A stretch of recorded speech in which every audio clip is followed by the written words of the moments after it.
Hello दोस्तों, कैसे हैं आप लोग। स्वागत है शैडो एक्सप्लेन में। तो चलिए शुरू करते हैं। वो एपिसोड की शुरुआत में हमें दिखाया जाता है कि कैसे दोनों बहनों के बीच में लड़ाई होने वाली थी।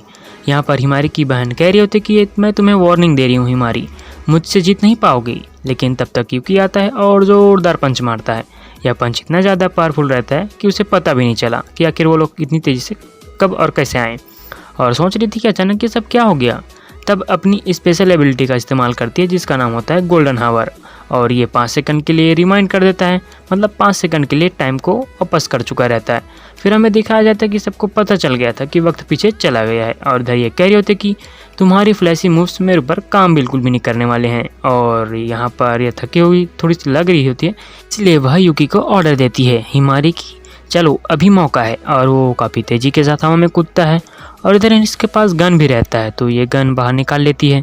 यह एक स्पेशल टाइप का गन रहता है, और यह कह रही होती है कि मुझे पता है तुम्हारे प्लान के बारे में। तुम्हें क्या लगता है मैं इतनी आसानी से हार जाऊंगी? मैं इतनी आसानी से बिल्कुल भी नहीं हारने वाली हूँ। मैं टाइम को रोक दूंगी और वहीं पे तुम्हें शूट कर दूंगी। लेकिन यहाँ पर हम देखते हैं कि यूकी अपनी फुल पावर को अपने पैरों में लाता है, फिर जोरदार तरीके से भागता है और एक ज़ोरदार देता है उसे पंच, और ये पंच उसे बहुत ही ज़्यादा तगड़ा लगता है, मतलब पिछली बार से बहुत ज़्यादा तगड़ा पंच लगता है।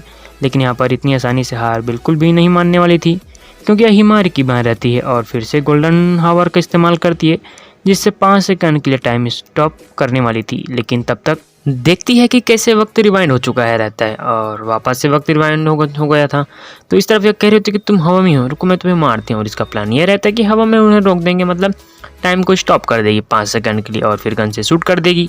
क्योंकि ये अपनी बहन से बहुत ही ज़्यादा नफरत करती थी, क्योंकि वो कमज़ोर थी। लेकिन जैसे ही वक्त को यहाँ रुकते हुए देखता है और कहती है ये क्या, वो दोनों तो इसके रेंज से बहुत ही ज़्यादा बाहर निकल चुके रहते हैं, और 5 सेकंड का ही स्टॉप रहता है, इसलिए 5 सेकंड यहाँ पर ख़त्म हो चुके रहते हैं। यहाँ पर हिमारी इस बात को अच्छी तरीके से जानती थी, तो इसलिए वो पहले से ही दूर भाग चुकी थी। अब उसे थोड़ा सा वक्त लगेगा रिकवर होने में, तो इसलिए ये लोग जा रहे होते हैं काफ़ी तेज़ी के साथ उस पर हमला करने के लिए। और उधर वह बच रही होती है क्योंकि बहुत ही तेज़ी के साथ, और फिर वो लोग चारों तरफ घूमने लगते हैं, जहाँ पर यूकी को याद आता है कि हिमारी ने कहा था कि वो कैप्टन की लॉयल रहेगी और अपनी बहन को हराना चाहती है, क्योंकि अपने आप को साबित करना चाहती है कि मैं कमज़ोर नहीं हूँ, मैं ताकतवर हूँ। और इधर प्रेजेंट सीन में हमें दिखाया जाता है कैसे वो उसके चारों तरफ घूम रहे होते हैं, और यहाँ कैप्टन भी सोच रहे थे कि वाह सचमुच कमाल कर दी इसने, काफ़ी अच्छी तरीके से ट्रेनिंग की है इन लोगों ने। और उधर हम उसे समझ नहीं आ रहा था कि वो उसके हमलों से कैसे बचे, लेकिन उसे थोड़ा सा खतरा लग रहा होता, क्योंकि जो यूकी था वो बहुत तेज़ी से उस पर हमला कर रहा होता, और सोच रही थी कि ये किस तरीके का स्ट्रेटजी है, बहुत ही ज़्यादा खतरनाक है। और वहाँ स्क्वाड 6 की कैप्टन भी सोच रही थी कि काफ़ी अच्छी स्ट्रेटजी अपनाई है इन लोगों ने। और उधर हिमारी का दिमाग में ये प्लान रहता है कि जैसे ही वो अपने गोल्डन हावर का इस्तेमाल करने के लिए उसे थोड़ा सा टाइम लगता है, तो 1-2 सेकंड का, तो ही इसलिए ये लोग फ़ायदा उठाएंगे, फिर उसे ज़ोरदार पंच दे देंगे। तो यही उसका मेन प्लान रहता है। लेकिन यहाँ पर उसकी बहन कम भी नहीं रहती, वह इतनी आसानी से हार तो बिल्कुल मानने वाली नहीं थी। वैसे एबिलिटी इस्तेमाल करने के लिए थोड़ी देर के लिए उसे रेस्ट भी करना पड़ता है, मगर यहाँ पर कहती है ठीक है, तो अब मैं तुम्हें दिखाता हूँ अपनी एक स्पेशल टाइप की पावर को। तो यहाँ पर अपनी गन को ऐसे बाहर निकाल लेती है, और वैसे भी खतरनाक रहती है। और फिर यहाँ पर यह प्राइम टाइम का इस्तेमाल करती है, और इसे पता चल गया रहता है कि आखिर इसकी बहन हिमारी का प्लान रहता क्या है, और कहती है कि रुको मैं तुम्हें दिखाती हूँ बड़ी बहन किस तरीके से हमला करती है। तो यहाँ पर यह टाइम को इस्तेमाल करती है, जिससे 10 सेकंड के लिए वक्त को रोक डालती है, तो सब एकदम फ्रीज हो चुका रहता है, और ये लोग क्लोज रेंज में भी आ रहते हैं। 10 सेकंड बहुत ही ज़्यादा होता है, फिर यह जाती है काफ़ी तेज़ी के साथ और उन पर शूट कर देती है। बहुत ही सारे बुलेट यहाँ पर शूट कर देती है, और जैसे टाइम खत्म होता है देखते हैं कि कैसे दोनों हवा में ही गिर चुके हैं रहते हैं। यहाँ पर किसी को कुछ समझ में नहीं आता कि आखिर अचानक से क्या हुआ। वैसे उसको सबको पता रहता है कि उसके पास टाइम रोकने की क्षमता है या रिवाइंड भी कर सकती है, लेकिन ये वाला तो कुछ ज़्यादा ही हो गया था। 10 सेकंड बहुत ही ज़्यादा हो गया। उसके बाद हिमारी के पास आती है और कह रही होती कि तुम कुछ भी नहीं हो मेरे सामने, तुम बहुत ही ज़्यादा कमज़ोर हो, हमेशा से तुमसे जीतती आई हूँ। और यहाँ पर उसका बहुत ही गंदी तरीके से मजाक उड़ा रही होती है, और पहले बार मतलब बहुत सारे लोगों ने इसका टाइम वाला हमला देखा है, क्योंकि 10 सेकंड बहुत ही ज़्यादा होते हैं रोकने के लिए। इसकी कैप्टन तो बहुत ही ज़्यादा खुश रहती है, स्क्वाड 6 की कैप्टन। लेकिन जो हमारा यूकी रहता है कहता है कि हिमारी इतनी आसानी से हार मत मानो, अपनी बहन के चेहरे की तरफ देखो, वो पहले से थक चुकी है। देखो साफ साफ दिखाई दे रहा है कि वो अपनी एबिलिटी का इस्तेमाल नहीं कर सकती है और ज़्यादा। और यहाँ पर हिमारी कहती है कि तुम एक स्लेव हो, फिर भी तुमने बिल्कुल सही बात कही है, मैंने नोटिस नहीं किया था। तो यहाँ पर दोनों वापस से अब रेडी हो चुके रहते हैं।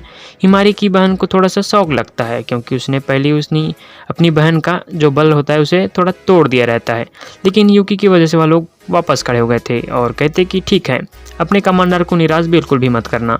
और आगे हमें दिखाया जाता कि अब दोनों यहाँ पे तैयार होते हैं मैच के क्लाइमेक्स के लिए। तो दोनों काफ़ी तेज़ी के साथ आ रहे होते हैं एक दूसरे पर हमला करने के लिए। और जैसे ही यूकी उसके पास पहुँचता है, हमें दिखाया जाता है कि कैसे वो लाइट का इस्तेमाल करता है और उसे अंधा बनाने की कोशिश करता है। लेकिन यहाँ पर फिर से टाइम को रोक देती है। देखते कि कैसे यहाँ पर यूकी है, उसकी बहन तो यहाँ पर रहती ही नहीं है, लेकिन उसे कोई फ़र्क नहीं पड़ता है। यहाँ पर वो यूकी के ऊपर बुलेट शूट कर देती है और यूकी रहता है वह उस बुलेट को से नहीं बच पाता क्योंकि टाइम पूरी तरीके से यहाँ पर फ्रीज हो चुका रहता है। लेकिन फिर अचानक से हमें बहुत सारा ब्लड दिखाया जाता है और या फिर पता चलता है कि जो हिमारी रहती है वो तो पहले से अपनी बहन के नीचे आ गई थी और उसे नीचे आकर शूट कर दिया था। इसका मतलब एकदम से ट्रायोसा एंगल बन गया था और कह रही थी कि तुम्हारी इतनी ज़्यादा हिम्मत, लेकिन निशाना एकदम सही जगह पर लगा था तो उसमें उठने की हिम्मत तो बिल्कुल भी नहीं रहती है और वहाँ बस लेट चुकी रहती है। और फाइनली हिमारी ने इस मैच को जीत लिया रहता है और पहली बार ज़िंदगी में उसने अपनी बड़ी बहन से मैच जीता हुआ रहता है। और कैप्टन यहाँ पर बहुत ही ज़्यादा खुश रहती है क्योंकि पहली बार उन्होंने कुछ अच्छा कॉम्बिनेशन देखा है और काफ़ी इन दोनों के बीच जो बॉन्डिंग रहता है वो बहुत ही अच्छा बन चुका रहता है। क्योंकि आपको पहले ही पता होगा कि पहले हिमारी यूकी से बहुत नफरत करती थी क्योंकि एक मेल था और वैसे भी यह लोग एक मैजिक सर्कल के अंदर रहते हैं तो जितने भी चोटें आई रहती हैं वो बहुत ही जल्दी हील हो चुके रहते हैं। और वहाँ पर उसकी बहन का भी हील हो गया रहता है तो यह आती है और कहती है कि तुम पहले से ज़्यादा ताकतवर बन चुकी हो, चलो अब हमारी अज़ुमा फैमिली में वापस आ सकती हो। लेकिन हिमारी साफ साफ मना कर देती है। वो कहती कि नहीं, अब हमारी फैमिली में वापस नहीं आना चाहती हूँ क्योंकि स्क्वाड 7 ही मेरा घर है और यहीं पे रहना चाहती हूँ। यह सुनकर इसे थोड़ा सा शौक लगता है और कहती कि क्या तुम ऐसा कैसे कह सकती हो। फिर उसकी कैप्टन आती है और कहती कि वो टेंशन लेने की कोई बात नहीं है, आराम से टेंशन वाली बात नहीं है। मैच के बाद यह दोनों ब्रेक के लिए अंदर आए हुए रहते हैं जहाँ पर वह जूस पी रही होती है और यूकी भी कहता है कि मैं भी बहुत ज़्यादा थक चुका हूँ। इसका गला सूख रहा होता है तो यह भी जूस निकालने के लिए जाता है लेकिन वह उसका हाथ पकड़ती है और यहाँ पर स्पेशल जूस पिला रही होती है। पहले हिमारी ने पी लिया रहता है, फिर वो होता है ना पिलाया जा रहा होता है, माउथ टू माउथ पिलाया जा रहा होता है स्पेशल वाला। यहाँ पर बता देती है कि ये तो हमारा रिवॉर्ड है, मतलब अभी रिवॉर्ड काफ़ी लंबा चलने वाला है, तुम लोग जाकर कहीं और देख लेना भाई। और इधर दूसरी तरफ स्क्वाड 6 के कैप्टन उसे पूछ रही होती कि तुम्हें पता है वो स्लेव बहुत ज़्यादा कमाल का है, मुझे वो बहुत ही ज़्यादा पसंद आया है। और यहाँ पर उसकी अंत में उसने अपनी जान भी दाव पे लगा दी थी हिमारी को बचाने के लिए, मैं उस पर राइड करना चाहती हूँ। और इधर ये सू कह रही होती कि बहुत ही ज़्यादा उन्हें देर हो गई है, पता नहीं कि वो लोग अंदर में क्या कर रहे हैं, रुकिए मैं उन्हें ढूंढ कर लाती हूँ। तो यहाँ पर चली जाती है क्योंकि अगला मैच उसी का रहता है और वैसे भी इसे थोड़ा सा भूख और प्यास दोनों लगी हुई रहती है। जाती है और इधर अंदर तो कुछ और ही चल रहा होता है। यहाँ पर तो अंदर रिवॉर्ड देने वाला गेम चल रहा होता है भाई। हिमारी कहती कि तुमने मेरी मदद की, तुम्हारा बहुत ही शुक्रिया, और जो मैंने ये सब जो कहा ये रिवॉर्ड का पार्ट बिल्कुल भी नहीं था क्योंकि जो आज का रिवॉर्ड का पार्ट है वो बहुत ही ज़्यादा एक्साइटिंग है, तुम लोग यहाँ पर देख लेना। मैं काफ़ी नहीं दिखा सकता हूँ लेकिन जो देखना था थोड़ा सा क्लिप दिखा दे रहा हूँ कि आखिर किस तरीके से यहाँ पर रिवॉर्ड दिया जा रहा होता है। और फिर यह कह रहे होते कि बस हो गया, बस इतना ही कुछ, और उसके होठों पे उसके दांतों से काटा जा रहा होता है, फिर बहुत ही कुछ किया जा रहा होता है, मतलब बहुत ही कुछ ज़्यादा किया जा रहा होता है। हालांकि हमारा लौंडा थोड़ा सा यहाँ पे शर्मा रहा होता है कि आज का जो रिवॉर्ड था वो बहुत ही ज़्यादा कमाल का रिवॉर्ड हो चुका रहता है। और मैं तुम लोगों को फिर से कह रहा हूँ भाई, जाकर कहीं देख लेना, तो रिवॉर्ड बहुत ही ज़्यादा बढ़िया है। और इस तरफ सू सारी बातें सुन रही होती है और वो समझ चुकी रहती, अच्छा तो रिवॉर्ड देने के लिए आपको अपनी बॉडी को फ्रंट में लाना पड़ता है, तो ऐसी बात है। और अगला मैच अब शुरू होने वाला रहता है जिस बंदी का नाम रहता है सहारा, और ये बहुत ही ज़्यादा लेजी रहती है। हिमारी की बहन उससे कहती है कि मैं तो हार गई हूँ लेकिन तुम जीत जाना, समझी, हमेशा सोती रहती हो। तो वहाँ पर उनकी कैप्टन कहती कि जाओ सहारा, अब तुम्हारी बारी है, दिखा दो उन लोगों को आखिर तुम क्या हो और क्या कर सकती हो।